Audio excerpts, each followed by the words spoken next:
Hello বন্ধুরা, কেমন আছো তোমরা? নিশ্চয়ই ভালো আছো। আলহামদুলিল্লাহ, আমিও অনেক ভালো আছি।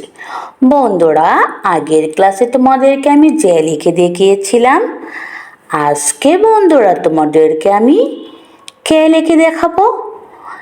কে কিভাবে সঠিকভাবে সুন্দরভাবে লিখতে হয় বন্ধুরা, চলো বন্ধুরা আমি তোমাদেরকে লিখে দেখাবো।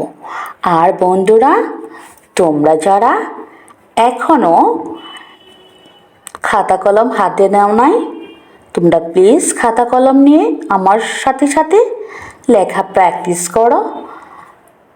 বারবার লেখা প্র্যাকটিসের মাধ্যমে তোমরা সুন্দর একটা বর্ণ লিখতে পারবে।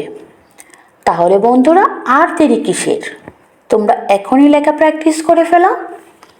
তাহলে বন্ধুরা দেখো আমি কত সুন্দরভাবে কে লিখে তোমাদেরকে আমি দেখাচ্ছি। প্রথমে আমি লম্বা টান দেব। প্রত্যেকটা বর্ণ লেখার সাথে সাথে লম্বা টানটা খুবই জরুরি বন্ধুরা। লম্বা টান যত সুন্দর হবে তোমার লেখা তত সুন্দর হবে।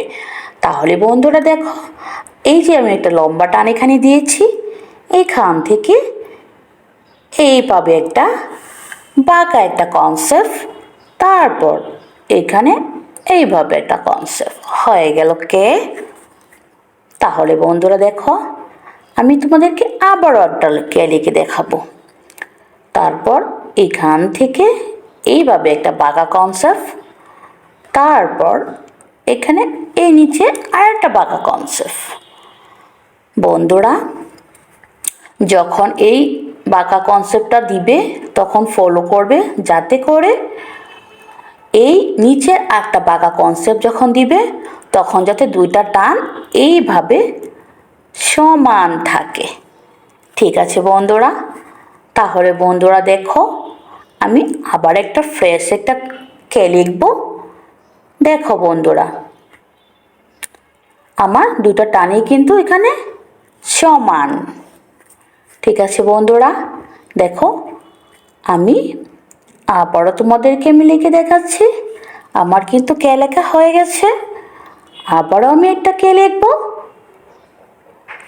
যত তোমরা প্র্যাকটিস করবে তত সুন্দর হাতে লেখা লিখতে পারবে। দেখো বন্ধুরা আমি কে লিখে ফেলেছি। আরও কে আমি লিখে দেখাচ্ছি তোমাদেরকে। এই টানটা কিন্তু সবচেয়ে জরুরি। এই যে বাঁকা কনসেপ্ট অনেকে এইভাবে দিয়ে তারপর এখান থেকে এই পর্যন্ত এভাবে দিয়ে দেয়, কিন্তু দেখো বন্ধুরা এখানে পার্থক্যটা হলো প্রথমে যে আমি লম্বা একটা কনসেপ্ট বাঁকা দিয়েছি এটার সাথে কিন্তু এভাবে যখন তুমি মিলিয়ে দেখবে তখন দেখবে যে এটার টানটা নিচের টানটা এদিকে চলে গেছে। কিন্তু বন্ধুরা এভাবে লেখা কিন্তু তোমাদের ভুল। আজকে এখন থেকে লেখাটা কে কীভাবে সঠিকভাবে লিখতে হয় যারা আমার ভিডিওটা দেখছো তারা সঠিকভাবে শিখে ফেলো বন্ধুরা। দেখো বন্ধুরা আমি আরেকটা ফ্রেশ একটা কে লিখে ফেলেছি।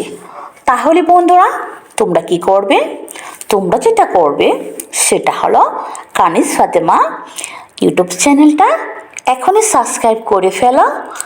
আর আমার ভিডিও ভালো লাগলে আমার ভিডিওতে লাইক করো, আমাকে কমেন্ট করে তোমাদের মতামত আমাকে জানাও। আর বন্ধুরা তোমার বন্ধুকে আমার লেখা শেয়ার করে দাও, যাতে করে তোমার বন্ধু সুন্দর হাতের লেখা তোমার মতো লিখতে পারে। পরবর্তী নতুন একটা ক্লাস নিয়ে তোমাদের সামনে আমি উপস্থিত হব। এ পর্যন্ত তোমরা অনেক ভালো থাকো, সুস্থ থাকো। আল্লাহ হাফেজ।